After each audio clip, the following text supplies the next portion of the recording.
You know, this is my own video. It's called, what should I title this? Tea with Liv, I guess. I don't know, it's water. But I'm making this video that's gonna go nowhere because I'm bored and I can't because I do what I want because I'm popping. So no, in all seriousness, this is my channel now. I'm taking over Andre's YouTube, and I know that he been slacking on the haircut side. He need to edit these quicker for you guys because you want some videos, right? Tell him you want some videos. Come in. Come here. Come in my channel. So this is at Dre Clipper Hands, and this is at Mrs. Dre Clipper Hands. So I just dropped Liv off at class because there was no way I was gonna stay serious for this part if she was here. So a little motivation for you guys, right? Word to my man Eric Thomas. He put it this way: there is 400 jobs in the NBA, and every year only 45 of those jobs are available. Now, how many people in this entire world are trying to make it to the league, right? How many people as barbers are trying to be successful, are trying to stay booked up, are trying to make as much money as they can? You know, you're not the only barber that desires those things. So what is going to separate you from everyone else that wants that? You know what I mean? Like for me, I want a big social media following. So what do I need to do? I need to be consistent on my videos and on my pictures that I post. You know what I'm saying? So for me, I need to make sure when you wake up in the morning, first person you see is Dre. You go to sleep at night, first person you see is Dre. You scroll down your newsfeed, first person you need to see is Dre. And next time you need a haircut and your barber is not available, most likely who you gonna think of? Dre. You know what I mean? So if you want to be successful, you desire these things, you desire to make money, you desire to move your parents or your mom out of that neighborhood and change the entire narrative of your family, you need to take that with seriousness and you need to put in the work to get there. You know what I mean? Don't make excuses, because I'm not going to be 20 forever. You know what I mean? I have opportunities now as a 20-year-old that I'm not going to have a year from now as a 21-year-old, and so on and so forth. So take advantage of every opportunity you can get and kill it. You know what I mean? But that was just a little bit of motivation. Now we're going to get into this tutorial. It is a nice low fade with 360 waves. Drop a comment, drop a like, let me know what you think of the video. Let's get to it. What is good, beautiful people? So for this haircut, we're going to start off by combing out the hair in the wave pattern that he has, which is 360 waves. And this is kind of just elevating the hair off the scalp, so when we cut through it, it'll cut really nice and even. And here we're going with our 2 guard, and we're just going with the grain, making sure we're following that pattern. And you especially want to be careful in the crown area, because you do not want to go against the pattern of his hair in any way, shape, or form, because you will and can potentially patch him, which is not a good look. It'll kind of destroy the whole look of their waves. So you want to protect that crown.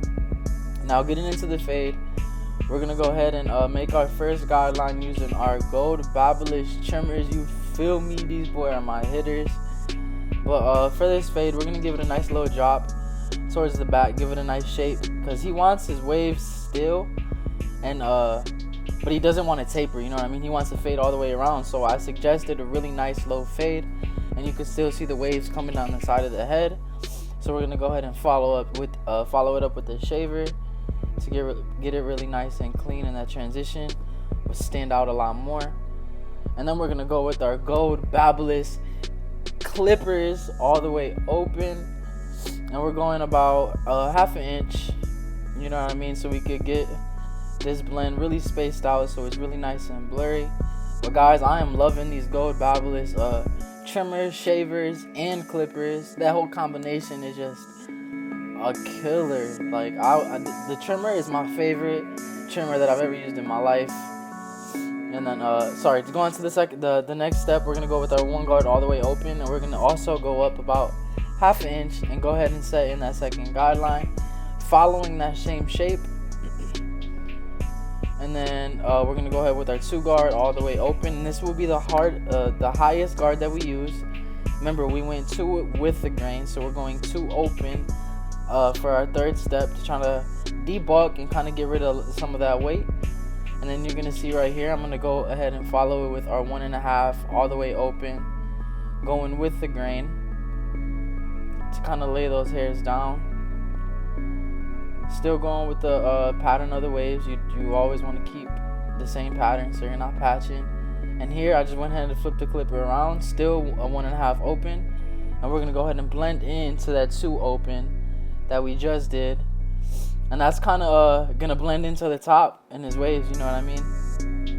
With this texture of hair, you don't really need to do any scissor over comb, clipper over comb, because it kind of naturally blends. And then to get rid of that next guideline, we're gonna go ahead with our 1 and our half guard all the way open, and we're just following that same shape, making sure we're paying attention to details, you know what I mean? Because details is what really separates your haircuts from everyone else's, you know what I mean?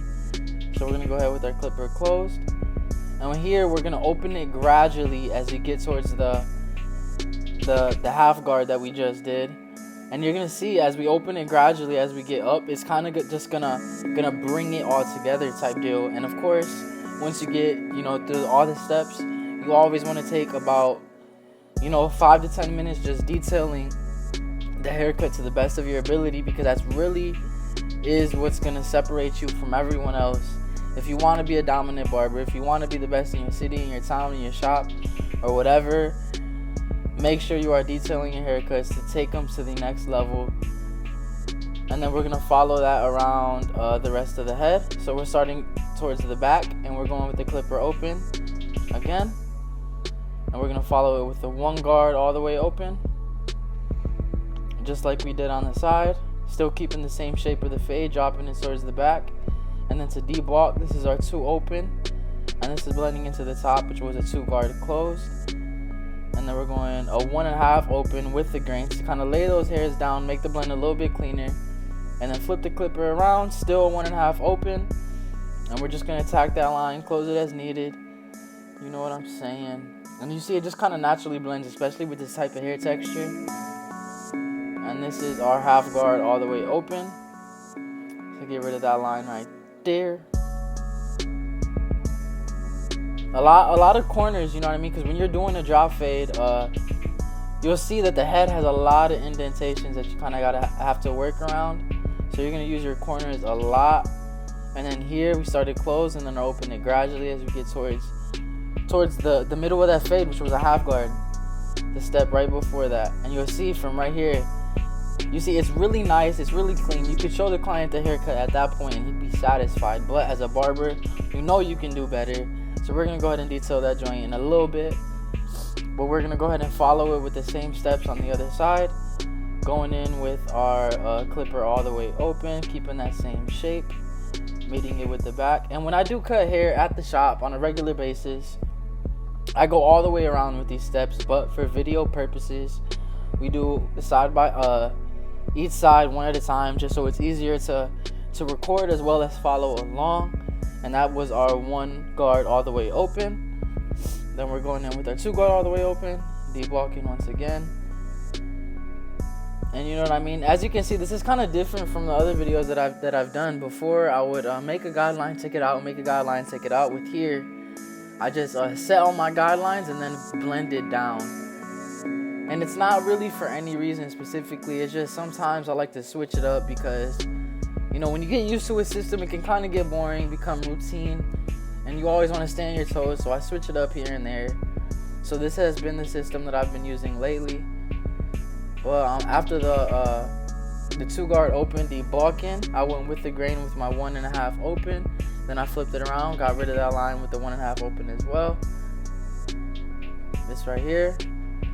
See, and here on this side, I didn't really see a need for the half guard open. I just went in with my clipper closed and open gradually as I get towards the middle of that fade, as I did on the back and on the other side. And as you can see, the shape of that blend really fits his head well, especially with the crowns, because you can see it, the waves kind of just come down the side of his head. You know what I mean? And if you would have did straight front to back, it would have looked clean. I could have made it look clean, but it kind of just didn't fit the head as good as this shape of fade. You know what I mean? So if someone was to walk in the shop and to show you a picture of this haircut, it would be called a low drop fade because it drops a little bit towards the back. And then here I'm going in with the corners of my one open to kind of detail, because again, like I said, the head has a lot of indentations. For the most part, no client has a perfect head, you know what I mean? Everyone has indentations and crevices because it's just the bone structure, you know what I mean? The shape of their head, it's all different on everyone. And then here you'll see me go with my clipper open, using the corners, once again detailing, because that's what's going to take you to the next level.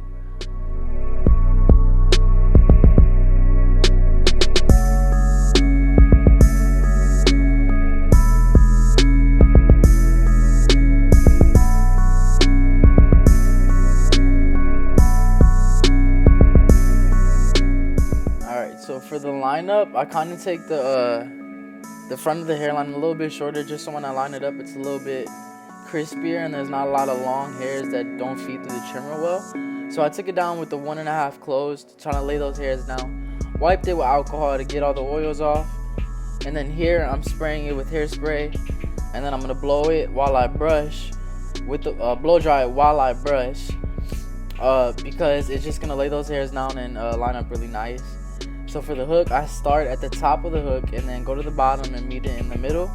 And that is exactly how you're going to get that nice round shape. And then after you set that shape in, you'll go in and you'll detail a little bit more. You see, so you start at the top, go to the bottom, meet it in the middle.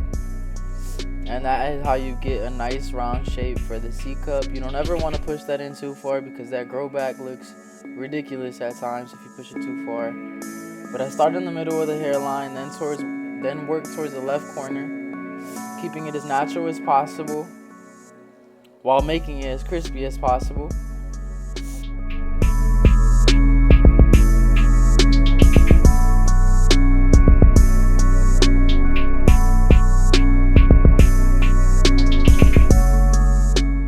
Then after you do the left side, you're going to move on to the right side, and then you're going to make it crispy as well as making it straight. So right here I got it set in. I'll show you guys a better view of the lineup afterwards, but this is a semi-permanent hair color. It's alcohol with kiss expressions, and I have a cutout card to kind of fit the shape of the C cup, so when I spray it, it sprays on really nice and it doesn't have any extra color getting on the skin, kind of making it hard to clean up afterwards. But I'm just spraying it on the hairline just as an enhancement, you know what I mean? It lasts a couple of days depending on how much you scrub your hair, and it looks really nice, looks natural, you know what I mean? And then here is the razor. I'm going ahead and detail that, and this razor is really what takes the haircut to another level. I know I'm saying that a lot, guys, but for real, if you want to be the best barber, you gotta find things that'll separate you, that'll take you to that next level, so you can say, like, yo, with confidence that you are one of the best, you know what I mean? So you always want to stretch the skin so you don't nick them or anything. And then I follow up with the shaver to kind of get all the stray hairs, and that blend is looking absolutely fire with the waves, with the color, with the lineup. And you see what I mean? Fits his head nice, the waves looking nice, the lineup is natural, crispy, straight. This is my man Code. Thank you for letting me record. Thank you for watching this video. Drop a comment, drop a like, let me know what you guys thought, learned, and etc. Catch y'all next time.